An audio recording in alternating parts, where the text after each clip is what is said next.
The Boston Red Sox have taken Game 3 of their series against the St. Louis Cardinals by a score of 6-4. That moves them to 36-31 on the season, and that puts them just half a game behind the Tampa Bay Rays and the Cleveland Guardians for the second and third wild card spots. They're on a roll where they're still winning series, which is what matters at this point. They're winning series, and that's all they got to do. Continue to win series, and just like they did today, they had a rough game in Game 2, but they won the first game of the series and the third game to take the series win. The all-important series win. That's what matters. Be over 500 in every series, and you're going to be good for the rest of the year. But some good outings for the Red Sox. So we'll get into all of it and more right here on Red Sox Recap on Bleacher Brawls. My name is Derek, and let's get into it. First things first, we got to go straight to the pitching because for the Red Sox, Nick Pivetta started, and he once again looked amazing. I think he's got like a 170-something ERA in his last, I think, 7 or 8 starts, something like that. He's been lights out recently. It sucks that he started the season slow, because if he hadn't started the season slow and he'd been pitching like this the whole time, he'd be in the Cy Young conversation right now. He goes 7 innings, only even up 4 hits, 1 run. He did walk 4. Did have to work around those 4 walks. But he struck out 10. A big game for him. Massive for Pivetta to get the Red Sox. Well, massive for the Red Sox for Pivetta to go out there and give them this kind of start when they needed to win today and get the series win. At this point, it's all about winning series for the Red Sox. Nothing else matters. Just win series. And what does Nick Pivetta do? Goes out and gives you the opportunity to win a series, and the Red Sox won. Now, the Red Sox offense as well looked pretty good. Ref Snyder was hitting leadoff. He had a nice RBI hit. Devers had a hit. He also walked, and he got hit by a pitch again. That's like the 4th time in the last week or so. Martinez and Bogarts didn't have any hits, which was surprising. Martinez was I think this is probably the first time this year, I think, that he hasn't had a hit in 2 straight games. He went over 4 with 3 strikeouts. So Martinez is struggling a little bit now, but he still had a good year overall, obviously. Verdugo got himself a couple hits and a walk. Story had himself a hit, which was a solo shot, a solo homer. Vasquez went 2-4. Big game for Vasquez. He had a 3-run homer in the 9th, which put the Red Sox up 6-1, which most people didn't think it mattered, but it ended up mattering. Even Jackie Bradley Jr. and Bobby Dalbec getting themselves a hit apiece.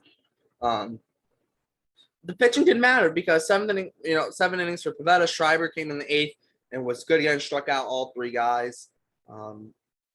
But then it got a little nerve-wracking. After Vasquez hit the 3-run homer in the 9th, it was 6-1. Obviously, the Cardinals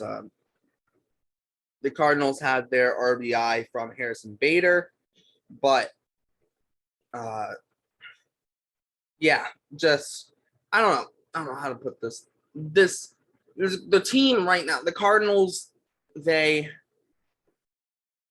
what's the word I'm looking for? They gave themselves a chance to win it at the end.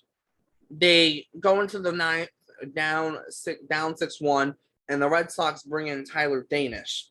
Now, Danish had been good this year for the most part, but he ran into some struggle in that 9th inning. Danish did. Not what you wanted to see out of him in that 9th inning. He starts it off, giving up a double to Tyler O'Neill. Edmundo Sosa did pinch run for him. O'Neill came out for an injury. Dylan Carlson then grounded out, which moved Sosa to 3rd. Then Nolan Gorman pinch hit for Albert Pujols. Gorman drew a walk. So the Red Sox come out for a mound visit.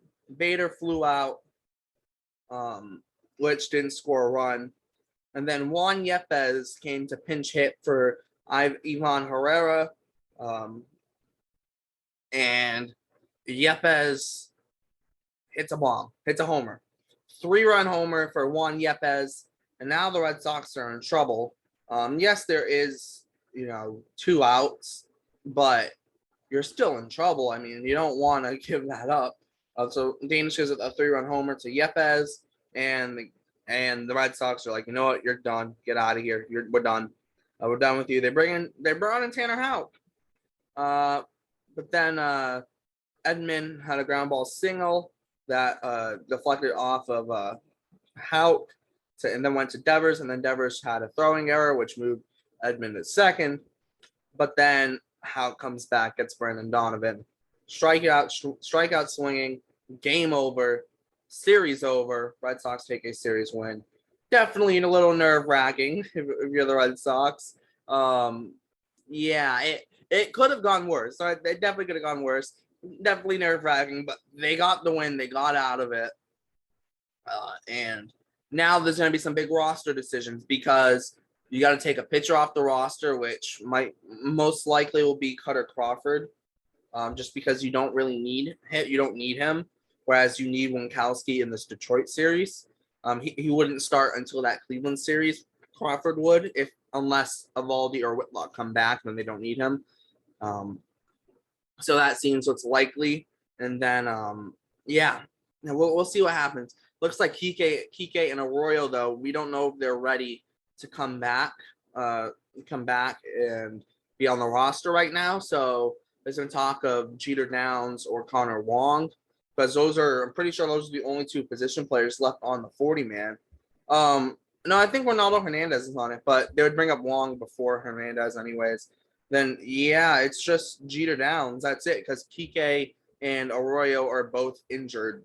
So it's only Jeter Downs and Connor Wong and Ronaldo Hernandez, and they're not going to bring up Ronaldo Hernandez. They bring up Connor Wong first.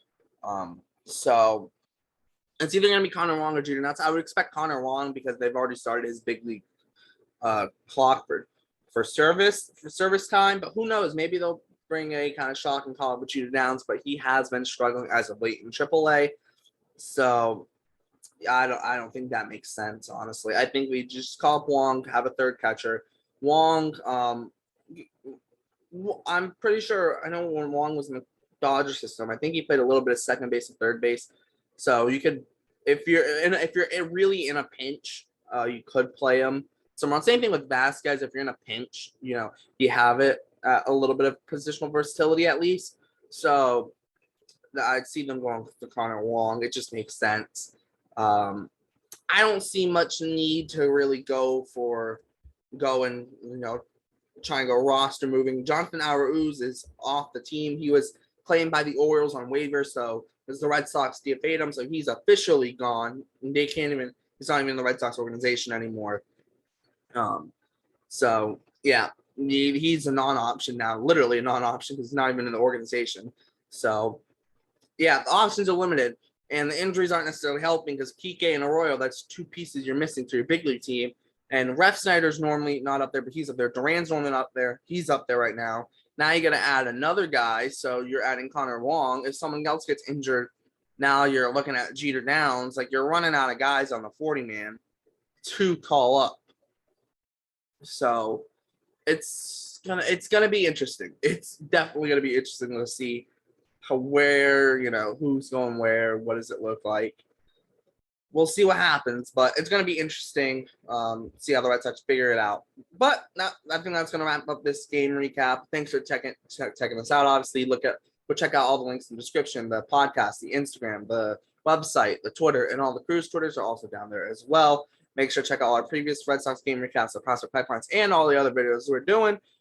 This is Red Sox Recap on Bleacher Brawls. My name is Derek. Thanks for tuning in, and I'll see you next time.